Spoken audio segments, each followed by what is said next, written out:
What's up, everybody? It's Maisha Edmond, licensed cosmetologist in the state of New York. I am also a certified trichologist, and I am super excited to be here. Today is Friday, March 31st. It is the eve of the second quarter, and let's get into some really important stuff that happened for me and to me with me in the first quarter. And hopefully these things are going to help you to recalibrate for your second quarter. So let's talk trichology business, right? Let's talk trichology business. Hey, Crispy Cuts, let's talk trichology business. So there were 5 things that I did. Hey, Shay, there are 5 things that I did this quarter, the first quarter, that caused me to fumble the bag, right? So if you are somebody that is doing trichology, you have a trichology practice, you have decided you were going to make a certain amount of money. You know what happened December, you were like, okay, first quarter is going to be this, I'm going to have this many clients, I'm going to make this much money. You had that whole thing going on, and you were like, I'm going to do it, I'm going to make it happen. Well, I did 5 things. I'm being generous. I'm being generous to myself by only saying that I only did 5 things that caused me to fumble the bag. But there are 5 major things that I did that caused me not to reach my first quarter goals.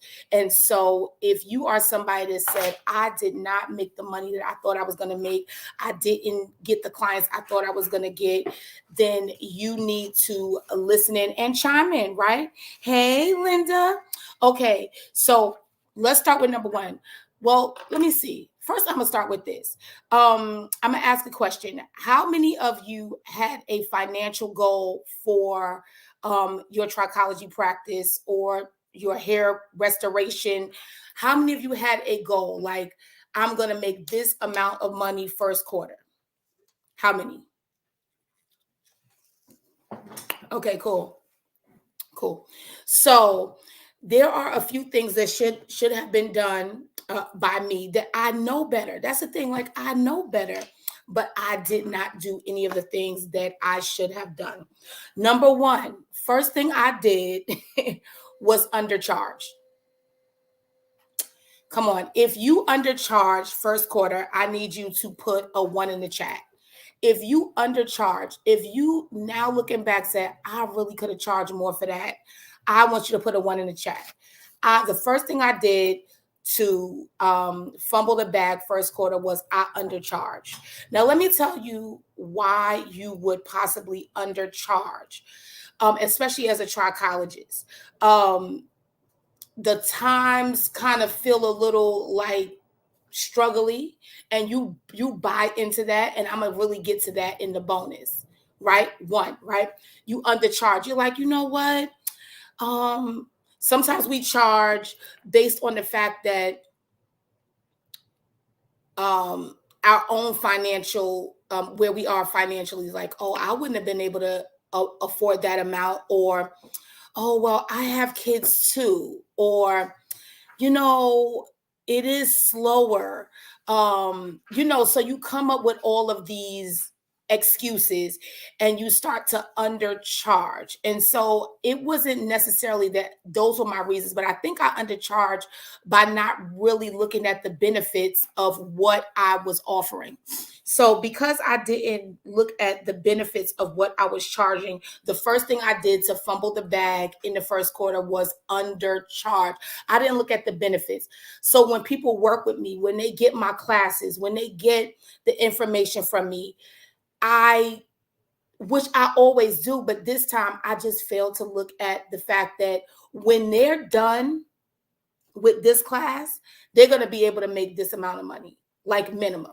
Like, they're going to be able to provide this for their clients. They're going to be, hey, Trisha, they're going to be able to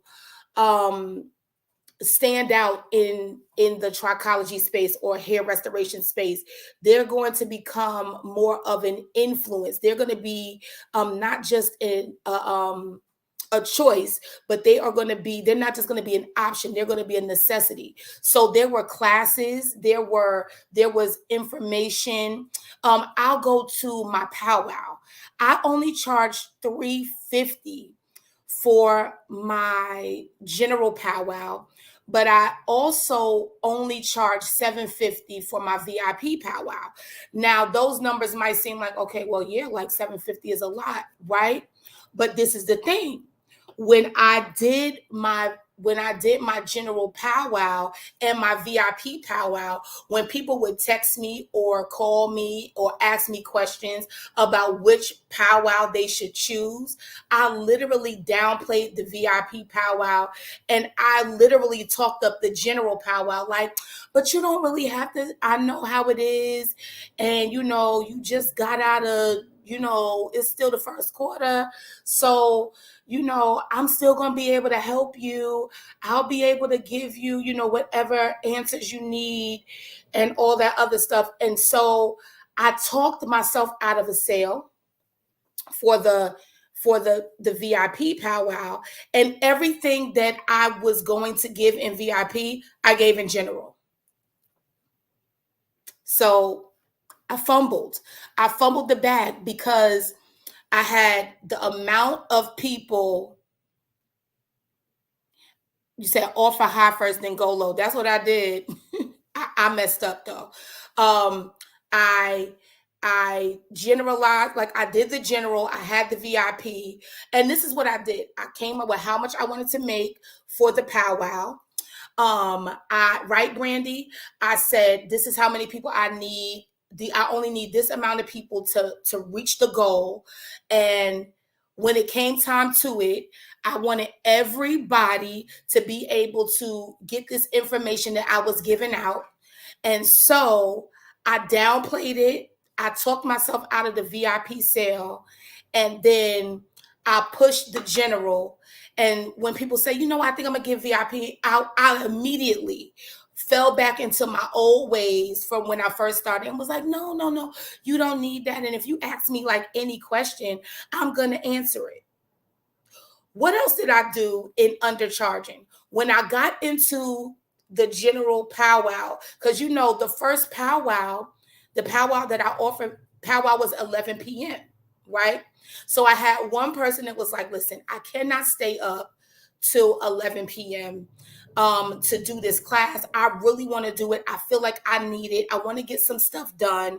I have these specific things that I want to do, and these are the questions I'm going to ask, but I cannot stay up late. What did I do? I added an extra day. So not only did I do it Friday night, I also did it Monday mornings. I did it Monday mornings, knowing that I had already set my schedule and knew I would be out of town. So the times that I would be out of town, I took space from what I was already doing and presented the powwow to this one person for the general. I didn't even add more money so that I would be compensated, because I said that the class was at this time on this date. I literally added another class for the same price, did double the work, and got less money. So I essentially did the powwow for free.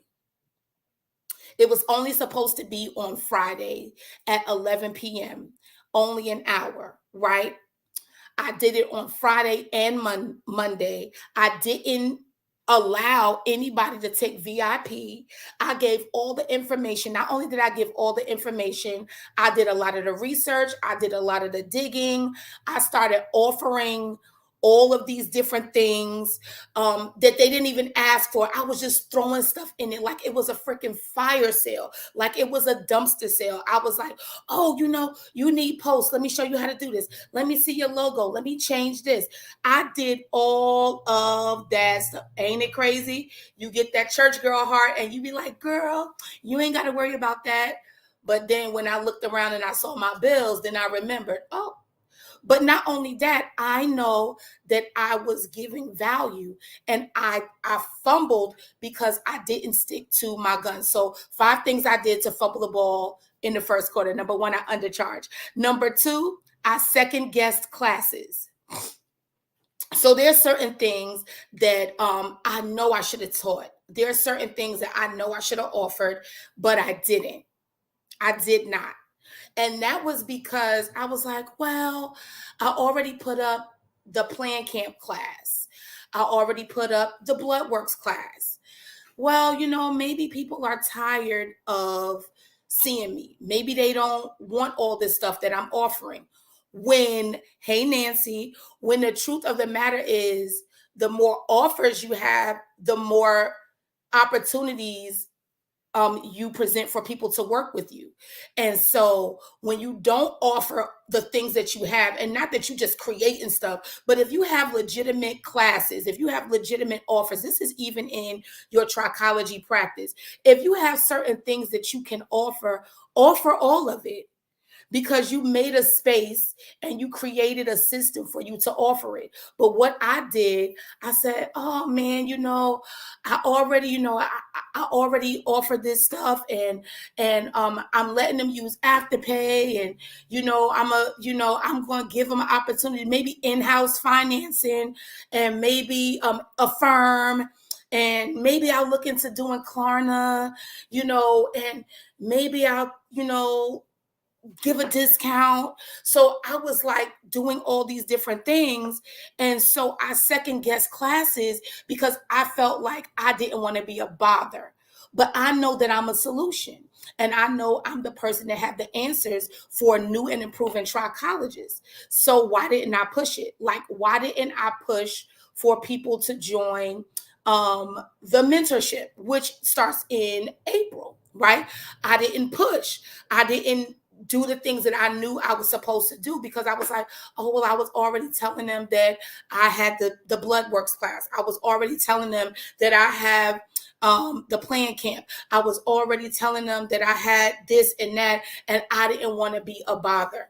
But this is one thing that I even tell like my clients, even for my biz lady, which is be a bother.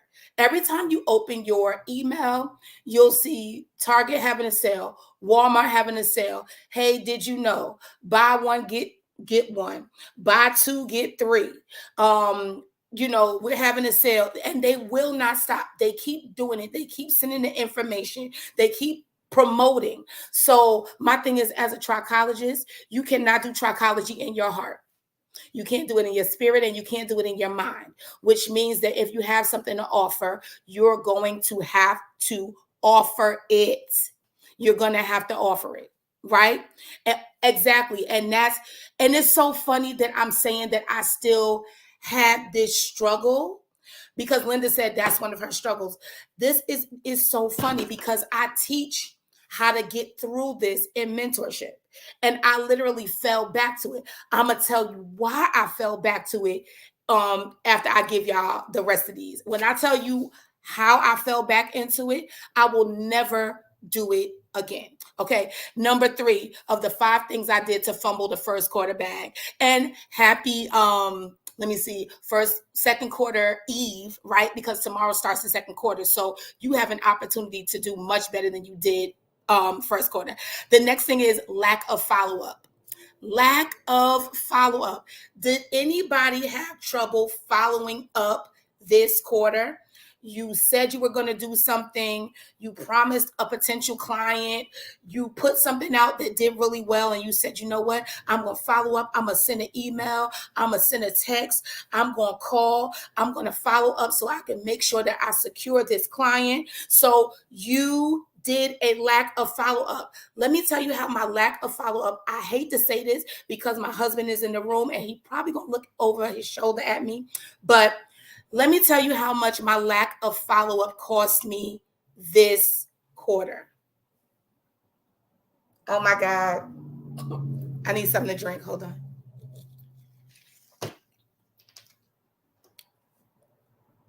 $4,000. $4,000. My lack of follow-up cost me $4,000. Now let me tell you why. Don't be saying, "Oh Lord." Don't do it. Don't do it. Okay, this is what happened. I had a referral from a former student that is out of state. but the client that they referred to me is in my state. So the lady, the former student gave me the information. The lady ended up finding me and reaching out. I spoke to her, set up everything, sent her the link for the in-person consultation. She pays for the full consultation. She comes into the office. She comes in the office. I do the full consultation. Killed that consultation. Gave her answers, gave her everything, presented the three things that I'm going to offer: DIY with support, and full treatment plan. She's like, I want the full treatment plan. Now it's March, right? I'm like, listen, these are the things that I'm doing in March. March is very busy for me, but if you are willing to do it, I'm going to start your treatments at the end of March. I believe, based on our conversation, that I said maybe like the 15th, because I knew that I was leaving the state and I wanted to get her started and then, move everything around what I was doing as far as like traveling and stuff like that, right? So sometime within that, so before I say that, okay, so we did the consultation. She came in, I tell her the deposit, she pays me the deposit, right? She gives the $500.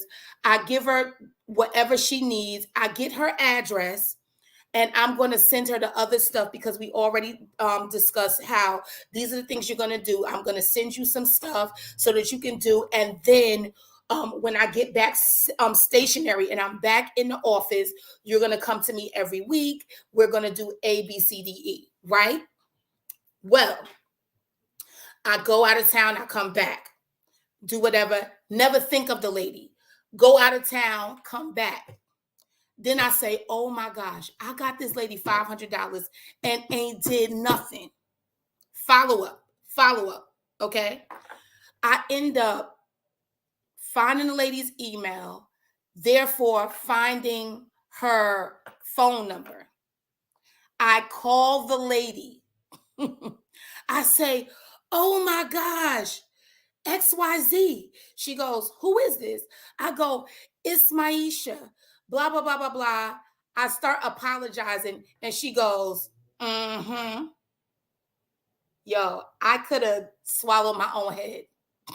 I could have just tucked in, okay? I said, I'm so sorry. I apologize.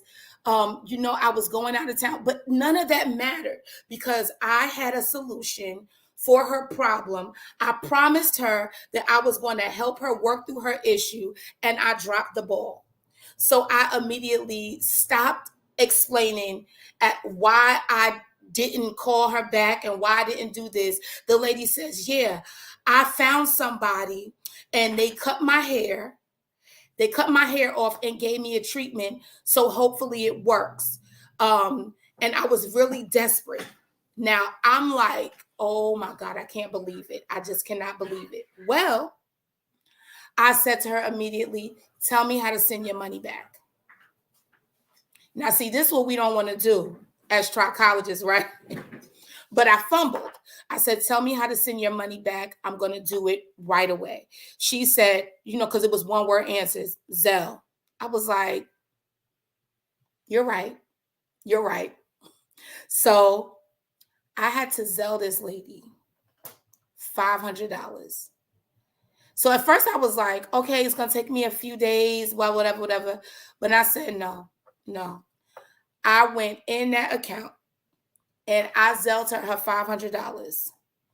And then I called her back and I said, I know I said it would take a few days, but your money is in the account. I apologize for dropping the ball. I also sent her a text message and I said, this is Maisha. Please, forgive me for dropping the ball. Your money is in the account. I do apologize and everything like that. Do you know that although I fumbled that ball, that lady wrote me back and she said, thank you so much for your honesty.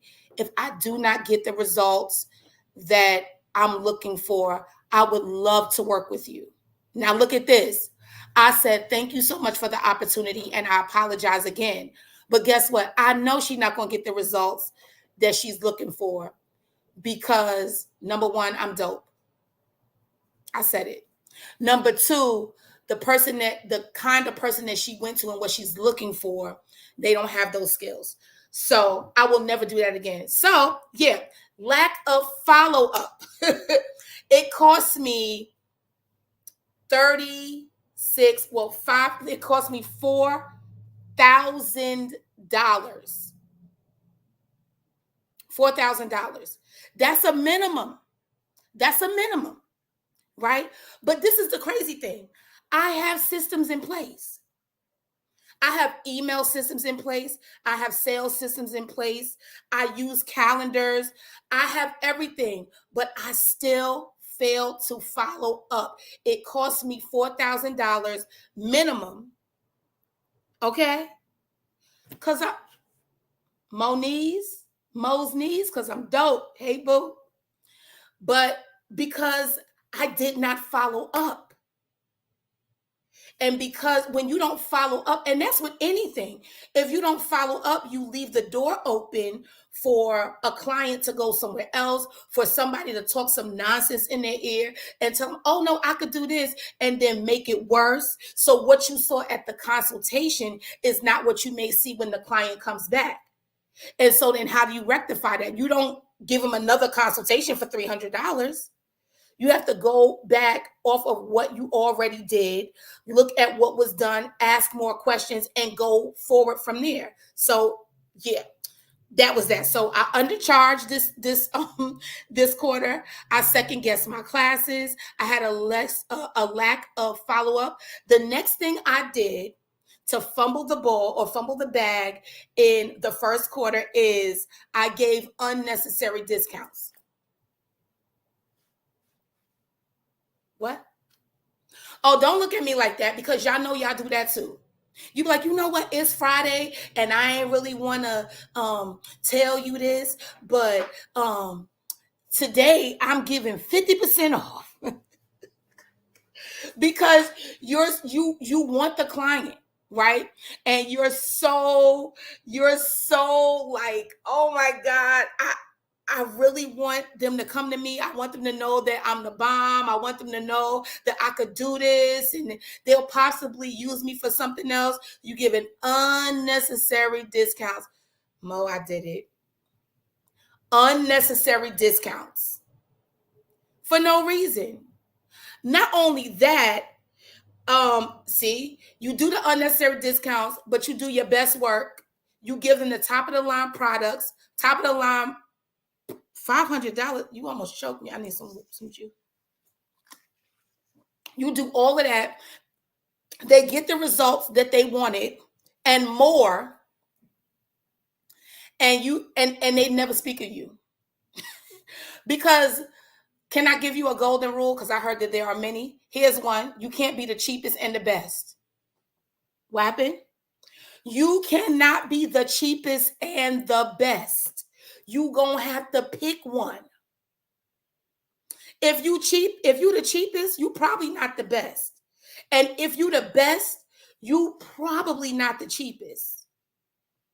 So giving unnecessary discounts cheapens your brand. It cheapens your the people's faith in you. It just brings you down. You cannot be the cheapest and the best. And that's in any industry. That's in anything, right? You can't. It's impossible. Exactly. You pay for what you get, and you get what you pay for. And guess what? I don't care what people say and how they say it. They could say it in Spanish or they could speak in tongues. But I'm going to tell you what, people going to get that money for what they want. And if you know that you are the solution and that you are an influencer in your space, guess what? They are going to pay you because you're going to present it as such, right? Exactly. It's premium services. You cannot give trichology services for the low price of. I'm so glad you came in. What's your name start with? A B? That's so funny. You get $1 billion off. You cannot do that. So I gave unnecessary discounts. Now, what does unnecessary discounts look like? It looks like giving off dollars as opposed to percentage, like when you do have some type of an offer. It is also not adding surcharges to payment plans. Because how come you get the convenience of having payments and then I don't get the benefit of taking those lesser payments and not adding the fee to it? So a lot of times we are discounting because we want somebody to believe that we could do it, and to say that we have clients. But busy doesn't mean that your business is booming. Busy doesn't mean that you're successful. And so, how did I fumble the bag? I fumbled the bag because I gave unnecessary discounts. There was a lack of follow up. I second guessed classes that I was supposed to give, and I undercharged. When you know you are the solution, there is no reason for you to undercharge. I would rather have the time to sit down and pick my toenails with a blade of grass than to undercharge and give everything that I give and to help people and to change lives and to literally 3, 5, 10x your business and undercharge. Because let me tell you, every time I do a class, if you listen to the testimonies and the people that speak, they're like, yo, I get calls a lot of times saying, Maisha, I made $10,000 this week. Maisha, I made $15,000 this week. Maisha, I hit my $30,000 goal month this month. So why would I slide on into giving unnecessary discounts? Okay, final thing I did was little to no marketing, because you can't believe the hype. Once 2 or 3 people say that you the bomb, it ain't time for you to be like, child, I just go ahead and throw something up and there it is. Let me see. Brandy said, I'm the only person in my area to offer these services. Why am I undercharging? Hello? Speak to yourself and talk to the saints in the back. Ask them, look at your neighbor and say, neighbor, why are you undercharging and you the only one in your area that does what you do, how you do it? Say it. Talk to your neighbor. Tap them on their shoulder. They trying to look the other way. Make them look in your eyes, neighbor. Okay? So there's that. So I did little to no marketing. Why did I do little to no marketing? Why would you believe the hype? When you believe the hype, you cut off that dog. You cut off that grind, right? There's somebody that don't know about you. There's somebody that never heard of you. There's somebody that needs your services that has not gotten your services. And where are you? They can't find you. Like I said, you cannot do trichology or anything for that matter in your heart, in your mind, and in your spirit. People need to know that you are available. They need to know what you offer. Why you not posting? Why you not going live? Do you think that it's okay to post 1 time a day on Obama's internet when everybody is on it? Do you think that it's okay for you not to say anything?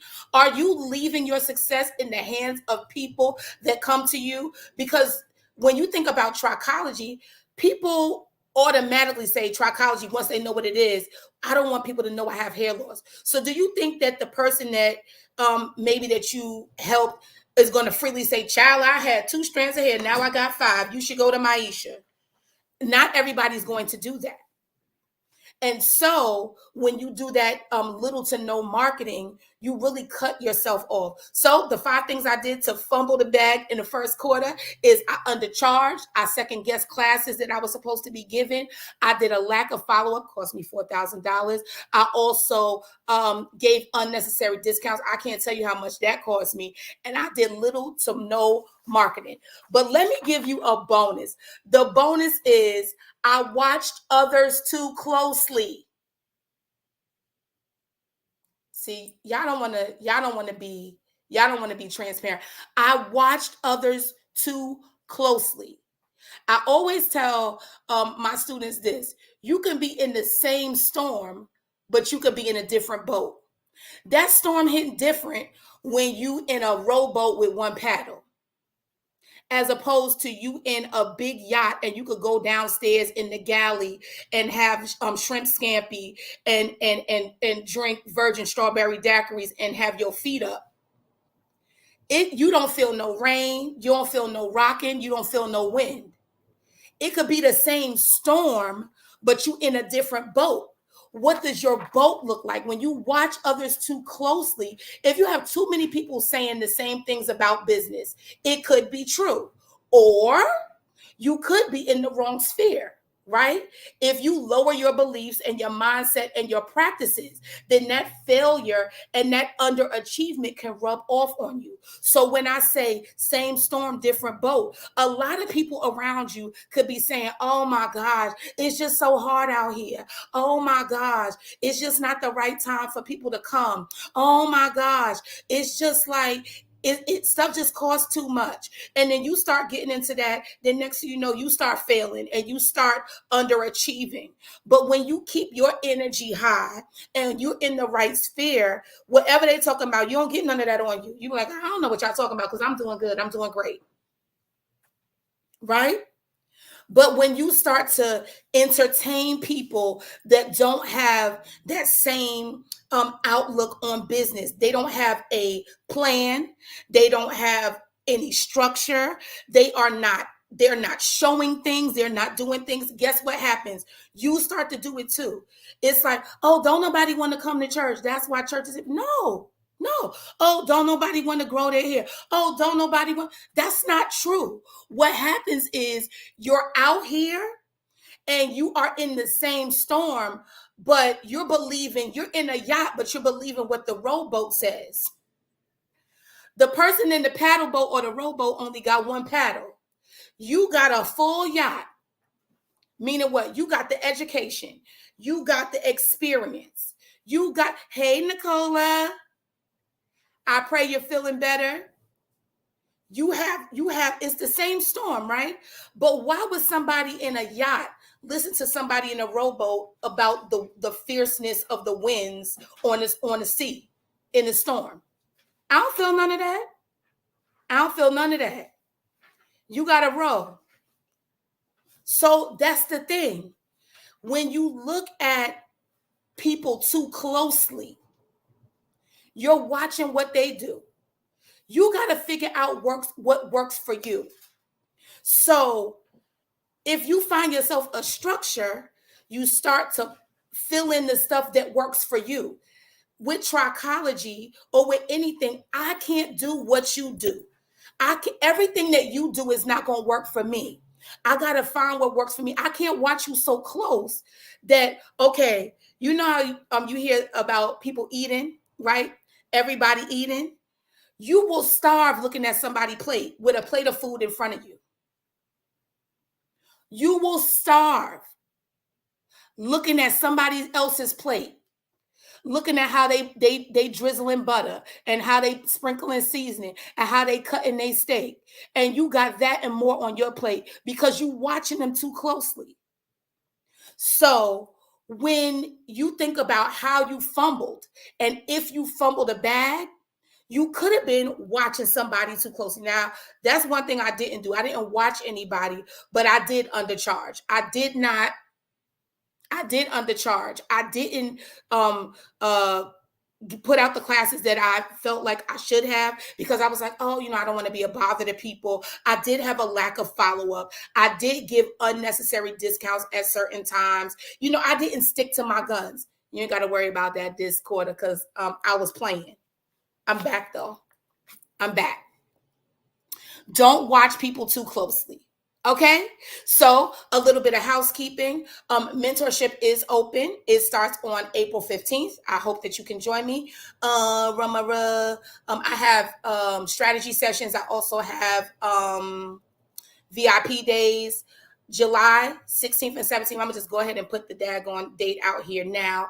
July 16th and 17th is live case studies in person. If you want to do case studies with me in person with real people, we're going to have strategy. We're going to have treatment plans. We're going to have protocol building. We're going to have all that good stuff, right? And we're going to do live case studies because why not, right? And also, let me see, is that it? I think for right now, that's it. I'm probably going to offer the Bloodworks Masterclass again. I'm not really sure about Plan Camp, but that's it and that's all. So 5 things I did to fumble the first quarter bag this first quarter was undercharge, second guess, lack of follow-up, give unnecessary discounts, and little to no marketing. I will not do it again. I hope I helped you. I hope that you are not going to do that. It is second quarter eve. Tomorrow starts your second quarter. If you do not have your post together, if you do not have a plan of action as to how you are going to market, if you do not have, I don't know, what's your theme for this quarter? Are you going to talk about traction alopecia? Are you going to talk about what to do with the scalp when the weather changes? I'm giving y'all some stuff. If you are going to talk about hair loss in children, are you going to talk about things that you can do for your hair and scalp as the weather changes, all those things. Thank you for listening. Listen, I want you to have a theme for second quarter. I want you to write down how much do you want to make in this second quarter? How many people do you have to reach to make that? What are your services, your programs? What are those things that you can offer at what price? Look at how you are offering things, how much you're charging. Is it too low? Are you charging too low? Start to adjust your prices. You still got time. You breathing, you got time. Go ahead and get that stuff together so that tomorrow, first quarter, you'll be able to say, okay, you'll say tonight, I used to charge $2, now I charge $2.50. I used to charge $1, I'm charging 10, right? I need you to look at what you are charging, right? Hey, lady, what you are charging, you know that you are the solution. There is no reason for you to be broke because you have all the education, you have all the experience. Listen, just because you're new doesn't mean that you whack. Listen, look at yourself and say, I'm dope. Just because you're new does not mean that you are whack. And just because you are new to them does not mean that you are new in that you have to charge dirt. It's harder to charge dirt and go up to the palace than it is to charge what you know that you are worth. Now, don't be out here charging people $7,000 and you know 2 cents worth of stuff. But if you know that you know your stuff, if you know your stuff, do not undercharge. I'm so excited. Yes, change your prices. Show up differently. Show up often. Show up often. Nikki said we are invaluable. People can't even come up with this stuff. As simple as we think it is, there are people that would have never thought of the things that we are offering them to change how they take care of their hair, their scalp, their bodies, their minds, their mindsets. So if you know that you are a solution, why are you acting like an option? Oh, I felt that. If you know that you are a solution, why are you acting like you are option? Why are you acting like anybody could get this from anywhere? You know better than that. You spent thousands of dollars on education, hundreds of hours, frustration. So come on, change your prices. Absolutely. Mo said no more unnecessary discounts. So what? So we all go to church. Okay, so we both go to church. So that means I got to give you a discount? That's crazy. Oh, no. So we both try colleges. That mean I got no. No unnecessary discounts. Don't second guess. Whatever you have to offer, listen, the more offers you have, the more opportunities you have to make money. Don't keep your mouth closed. You cannot do your business in your heart. You cannot do your business in your mind. And you cannot do your business in your spirit. I don't care how much you love the Lord. Huh? Even the Bible says in business, be as men. Means stand up. Do business with integrity. And integrity also means being integral to yourself. Why are you undercharging? Why are you second guessing when you know that you are the solution? So anyway, anybody need a strategy session? I got that for you. Also, group mentorship is in April. The live case studies is happening in July. Super excited. I hope I helped you. Thank you so much for joining me. Have a great day today. Happy hair growing.